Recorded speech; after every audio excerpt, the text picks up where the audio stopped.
The thing that's still wearing my father's face.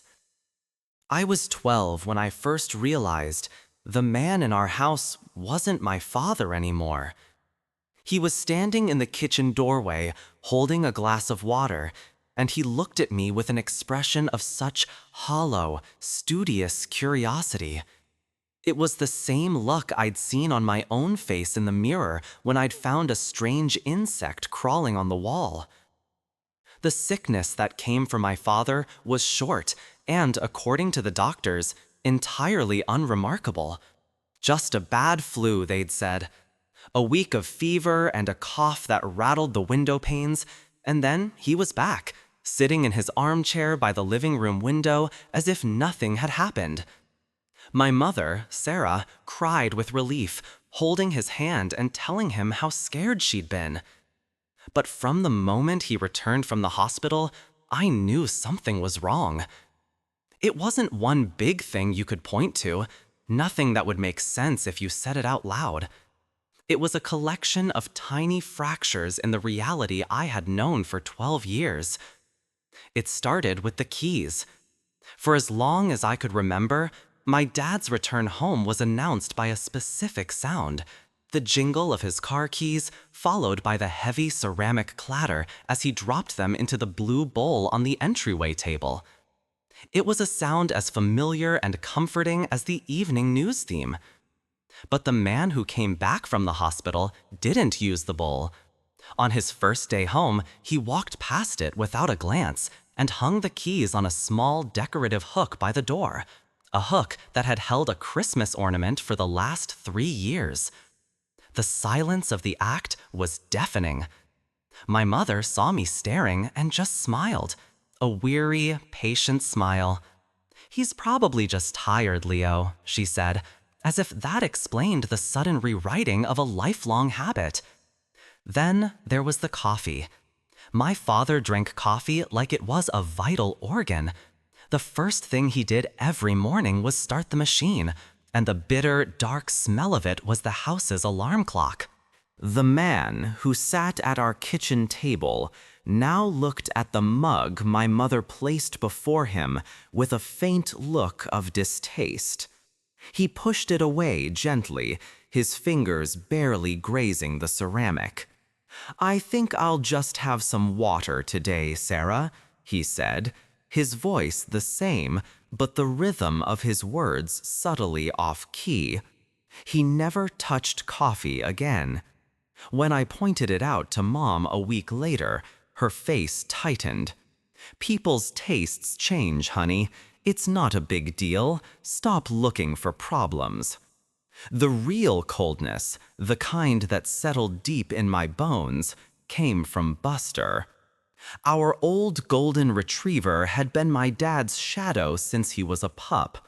He'd wait by the door every evening, tail thumping a frantic rhythm against the wall until Dad came in and roughed up his ears. But now, Buster stayed in his bed when the man walked in. He'd watch him, a low, almost inaudible whine in his throat. One evening, the man sat on the floor and called him over. "Come here, boy. Come on, Buster." He patted his leg with a stiff, unnatural motion. Buster trotted over cautiously, his tail giving a single, hesitant wag. The man reached out to pet him, but his hand froze mid-air. His fingers flexed once, a quick, jointed motion that looked less like a man's leg and more like an insect's leg testing the air. For a long second, he just stared at the dog's head, his own head tilted with an unnerving, analytical curiosity. Buster flinched back, a low growl vibrating in his chest, and retreated under the kitchen table. My father had never been growled at in his life. The man on the floor simply watched him go, his face a complete blank, before slowly rising to his feet. He saw me watching from the doorway, and for the first time, he didn't offer a smile. He just held my gaze, and I felt like a specimen pinned to a board. In that moment, isolated by my mother's denial and an animal's pure instinct, the fear became something solid and real. The man in our house was a stranger, and I was the only one who knew. The years that followed were quiet. By the time I was 16, the house had settled into a new kind of normal, a fragile truce built on my mother's desperate need for things to be okay. She saw a husband who was calmer, more reserved after his illness, and she accepted it. I saw a performance, a meticulous, long-running study in being human. My life became one of quiet surveillance. I was a ghost in my own home, watching the thing that had taken my father's place as it moved through his life, wore his clothes, and answered to his name. My sanctuary was the dust-filled attic, where a box of old VHS tapes held the last true pieces of him. I'd sit for hours in front of a small humming television, watching grainy footage of birthday parties and family vacations. There he was, my real father, laughing with his whole body, ruffling my hair with a genuine, calloused hand, his eyes crinkling in a way the thing downstairs could never quite replicate. I wasn't just mourning, I was studying, cataloging every gesture, every turn of phrase, every unconscious tick. I was gathering evidence for a trial no one else would ever attend. Then it began to notice.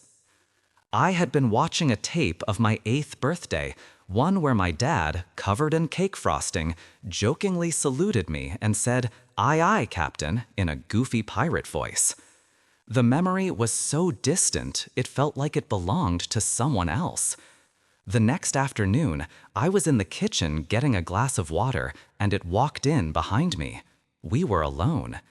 It opened the refrigerator, paused, and then looked over at me.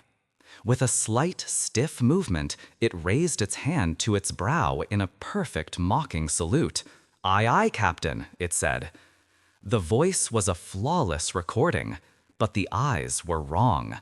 They were flat, devoid of the playful light I saw on the tape, filled instead with a cold, observational stillness. It became a cruel, silent game. A deep, calm, and slightly eerie narrator's voice, as if telling a ghost story by candlelight. The tone is slow, suspenseful, and atmospheric, with soft whispers and pauses that build tension.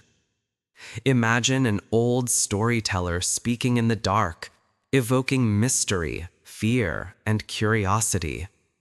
The emotion should shift between calm oration and chilling emphasis when describing supernatural moments. I'd watch a video of my father habitually tapping his pen twice on his notepad before writing the next day. The entity would be at the desk, tapping a pen, but 3 times, the rhythm jarring and deliberate. I watched a clip of him telling a story at Christmas, gesturing with his left hand to make a point. A week later, it would tell my mother a bland story about work, using the exact same gesture, but with its right hand, a mirror image that felt profoundly alien. Each act was a small, private message aimed only at me. It was taking the pieces of my father I was trying to save and twisting them into something monstrous. It was showing me that it was learning, that my memories were its textbook. The charade ended one Tuesday night at the dinner table.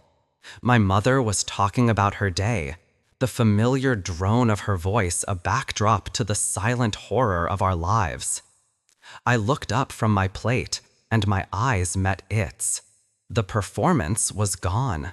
There was no imitation of a loving father, no mask of placid contentment. There was only a clear, piercing and ancient intelligence staring back at me from across the table. In that gaze, I saw an acknowledgement, a calm, absolute certainty that it knew I knew. It wasn't a threat, it was a statement of fact, a confirmation that I was a witness trapped in the exhibit, and it was never, ever going to leave. It's a chilling thought, how the people we build our lives around can become strangers right in front of us. The true horror isn't just the monstrous change, but the profound silence that follows when you're the only one who can see it. That hollow, studious curiosity I first saw in the kitchen doorway never really left it. It just learned to hide behind my father's smile.